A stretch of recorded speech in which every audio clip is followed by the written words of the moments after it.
What if you could stop someone mid-sentence, make them hang on your every word, and command their full attention, all without saying a thing? This is not about being rude. It is about mastering the most powerful and most misunderstood tool of communication, the intentional pause. In a world that screams for our attention, that rewards the fastest reply and the loudest voice, we have forgotten something important. We've forgotten that true power is not about volume, it is about control.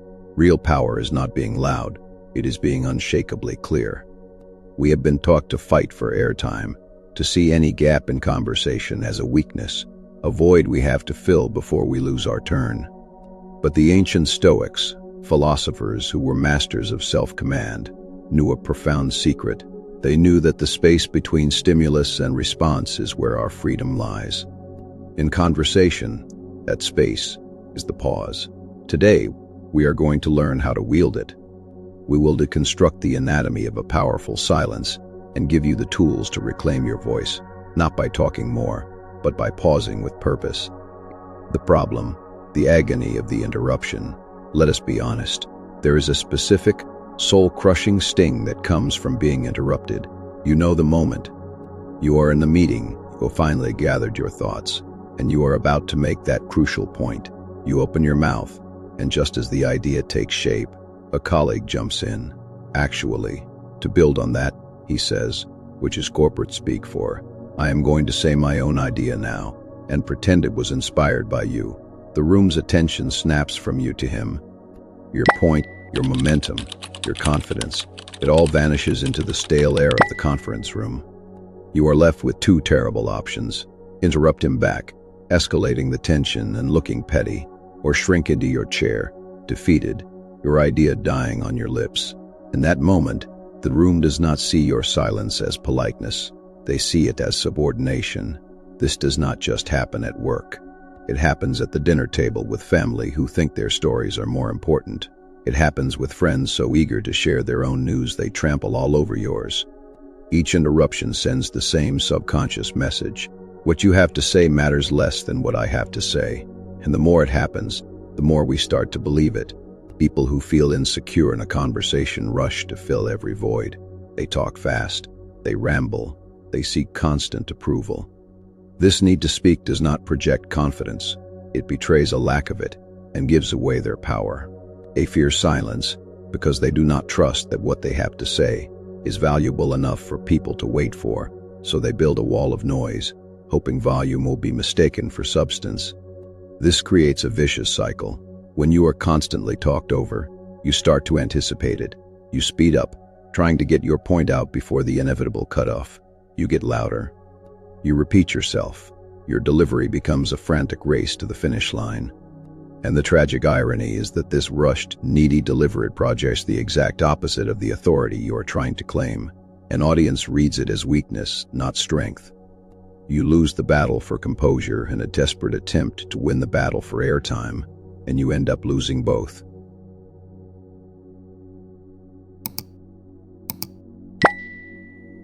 Two, the agitation.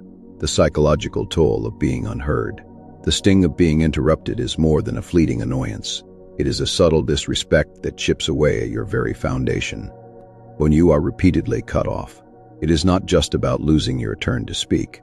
It is about feeling like you have lost your place. In interaction, we are subconsciously signaling and reading signals of confidence and authority. When someone interrupts you, they have, in that micro moment, asserted dominance. They have controlled the conversation, and by extension, positioned you as lesser.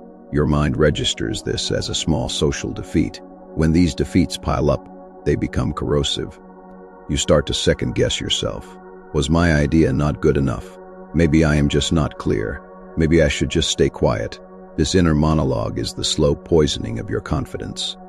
You start to shrink, making yourself smaller to avoid the pain of being cut down. It becomes a self-fulfilling prophecy. The less you speak, the less you are seen, and the less you are valued. You become present in the room, but not accounted for. This feeling is profoundly isolating. It is the frustration of knowing you have something to contribute, but being denied the space to do so. The Stoics understood that our inner state, our inner citadel, is the only thing we truly control, but a constant barrage of disrespect can feel like an assault on its walls.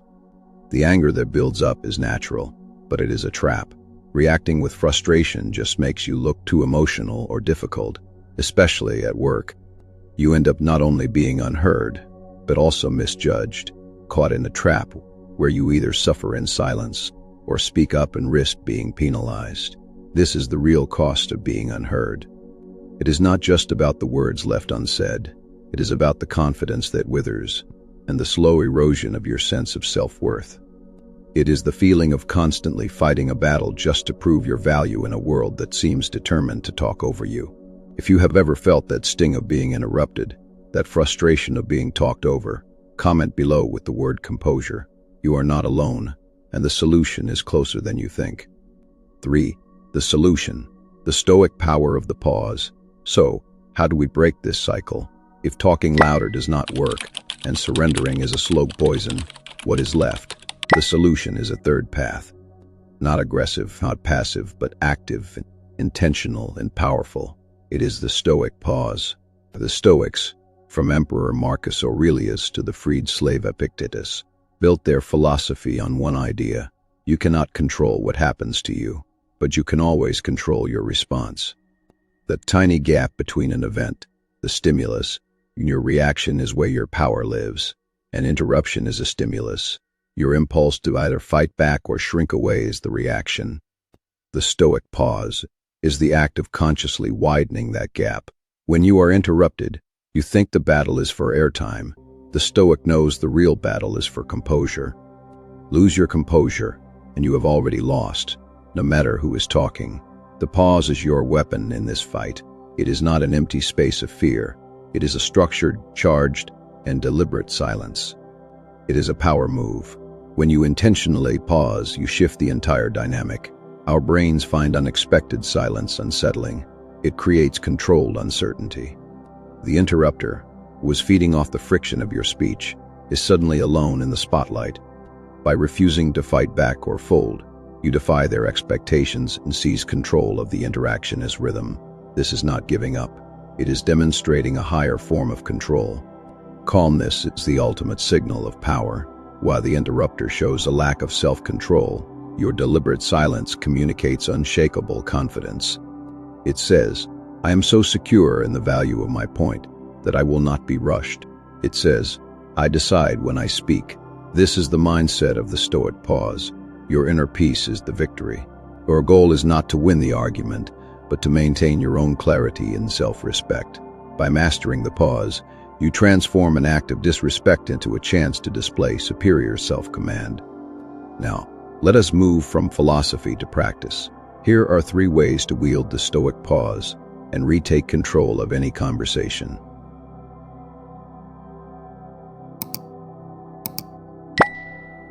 The wall of silence. This is your first line of defense for the exact moment someone cuts you off. The execution is deceptively simple. The instant they start talking over you, you do one thing.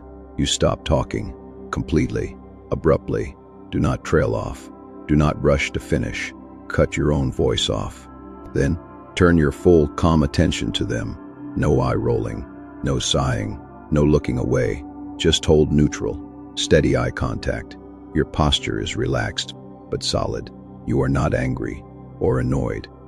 You are simply waiting. What happens next is psychological magic. The interrupter expected a fight. When you go silent, their momentum crashes into a wall. The attention in the room is now solely on them. And for someone trying to steal the spotlight, this is often deeply uncomfortable. They will likely run out of steam, their point sounding weaker now that it stands alone. After they finish, and this is crucial, you do not respond to their interruption. Let one single, sovereign second of silence hang in the air.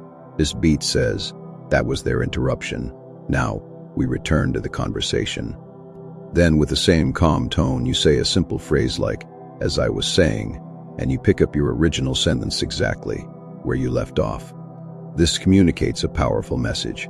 Your interruption was an irrelevant distraction. It had no effect. It did not derail me. You have asserted your right to speak, not by being louder, but by showing your conversational frame is stronger than theirs. The thoughtful pause, the weight of consideration. This technique is more subtle. It is not about reacting to an interruption, but about conditioning people to listen to you from the start. Use the thoughtful pause before you answer a question or make a key point. We feel pressure to have an instant answer, to show we are quick-witted, but this is a trap. Fast answers often feel automatic and can lack weight. The thoughtful pause flips this script. When someone asks you an important question, do not rush. Pause. Hold their gaze for 2 or 3 seconds. You can give a slight nod, as if weighing the question with the seriousness it deserves. This small act has a profound effect. First, it creates anticipation. The silence pulls the listener's attention towards you, amplifying the impact of your words. When you speak with deliberation, your words gain value. Second, it signals confidence. A person comfortable with silence is secure in their own thoughts. It says, I am not just giving a pre-programmed response. I am giving you a considered one. Seneca, the Stoic philosopher, wrote that speech is a mirror of the mind. A rushed mind produces rushed speech. A calm mind produces calm speech. The thoughtful pause is the physical manifestation of a calm and ordered mind. Try it. When asked a question, just pause. Take a quiet breath. Hold their gaze. Then deliver your answer. You will notice an immediate shift in how people react. They will listen more intently. They will interrupt you less.